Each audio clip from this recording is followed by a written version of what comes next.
Hello friends, David here, Central Cal Piper, and it's story time. And we're going to continue today with the summer reading series of The Wind and the Willow by Kenneth Grahame.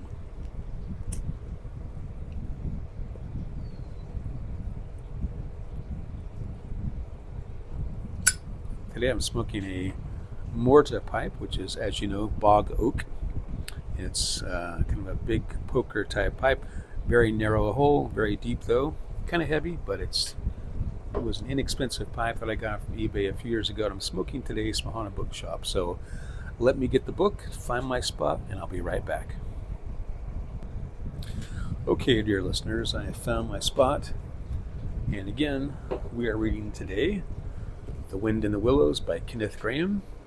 And the last time I stopped on page 11, and if you'll recall, I had an alarm that went off on my iPhone, which promptly stopped my recording. So I'm just going to pick up there today. I'm going to grab my pipe, get it going. It may not stay going for long because, as you know, it's hard to maintain your pipe when you're talking or reading, but we'll give it a shot.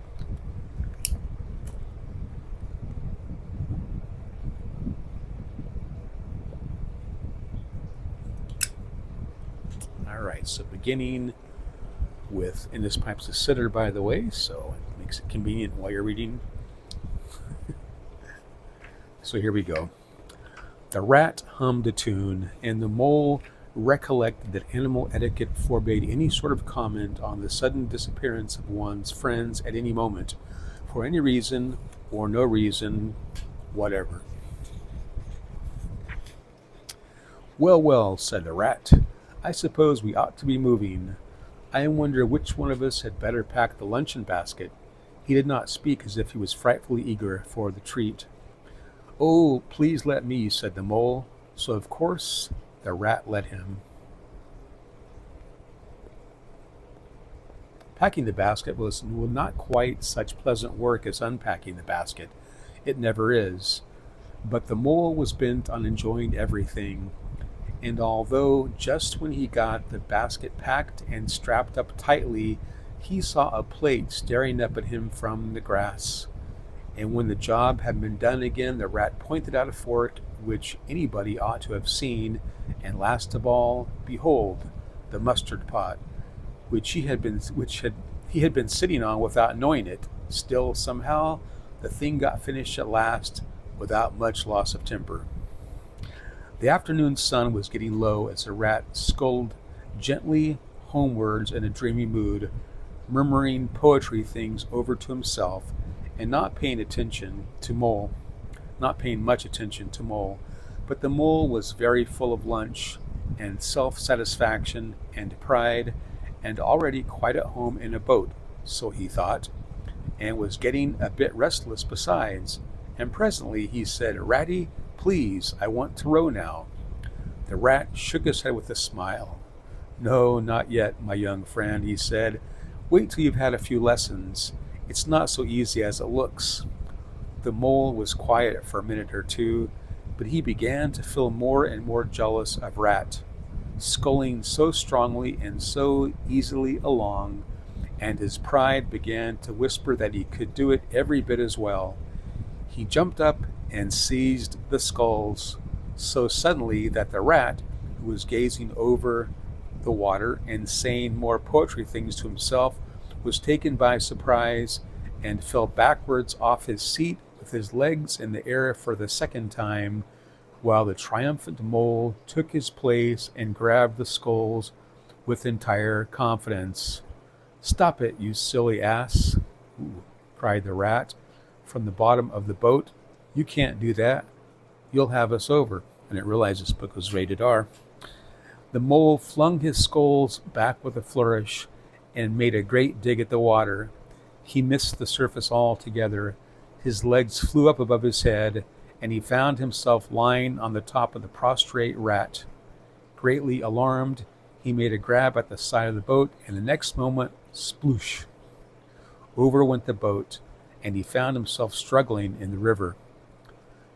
Oh my, how cold the water was, and oh, how very wet it felt. how it sang to his ear in his ears as he went down, down, down. How bright and welcome the sun looked as he rose to the surface, coughing and spluttering. How black was his despair when he felt himself sinking again. Then a firm paw gripped him by the back of his neck. It was the rat, and he was evidently laughing. The mole could feel him laughing, right down his arms and through his paw, and so into the mole's neck. The rat got hold of a skull and shoved it under the mole's arm. Then he did the same thing by the other side of him, and swimming behind, propelled the helpless animal to shore, hauled him out, and set him down on the bank, a squashy, pulpy lump of misery. When the rat had rubbed him down a bit and wrung some of the wet out of him, he said, "Now then, old fellow, trot up and down the towing path as hard as you can, till you're warm and dry again, while I dive for the luncheon basket." So the dismal mole, wet without and ashamed within, trotted about till he was fairly dry, while the rat plunged into the water again, recovered the boat, righted her and made her fast, fetched his floating property to shore by degrees, and finally dived successfully for the luncheon basket and struggled to land with it. When all was ready for a start once more, the mole, limp and dejected, took his seat in the stern of the boat, and as they set off, he said in a low voice, broken with emotion, "Ratty, my generous friend, I am very sorry indeed for my foolish and grateful conduct. My heart quite fails me when I think how I might have lost that beautiful luncheon basket. Indeed, I have been a complete ass." Here you go again. "And I know it. Will you overlook it this once and forgive me and let things go on as before?"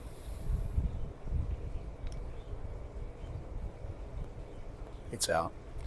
"That's all right, bless you," responded the rat cheerily. "What's a little wet to a water rat? I'm more in the water than out of it most days. Don't you think any more about it. And look here, I really think you had better come and stop with me for a little time. It's very plain and rough, you know, not like Toad's house at all, but you haven't seen that yet. Still, I can make you comfortable, and I'll teach you to row and to swim, and you'll soon be as handy on the water as any of us." The mole was so touched by his kind manner of speaking that he could find no voice to answer him, and he had to brush away a tear or two with the back of his paw. But the rat kindly looked in another direction, and presently the mole's spirits revived again, and he was even able to give some straight back talk to a couple of moorhens who were sniggering to each other about his bedraggled appearance. When they got home, the rat made a bright fire in the parlor, and planted the mole in an armchair in front of it, having fetched down a dressing gown and slippers for him, and told him river stories till supper time. Very thrilling stories they were, too, to an earth-dwelling animal like mole. Stories about weirs and sudden floods and leaping pike and streamers that flung hard bottles.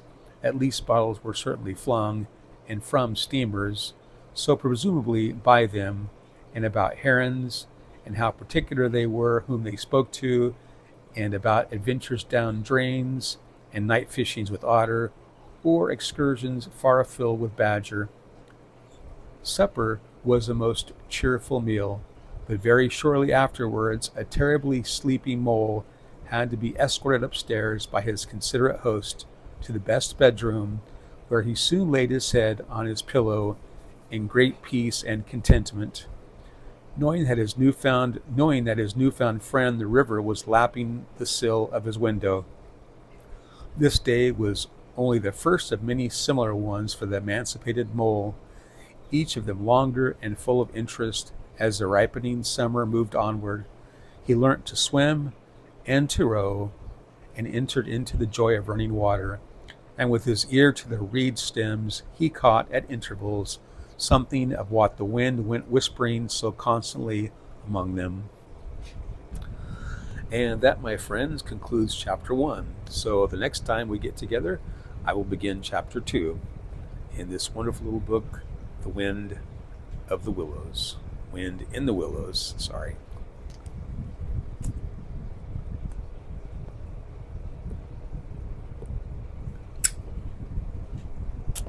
See you soon. God bless.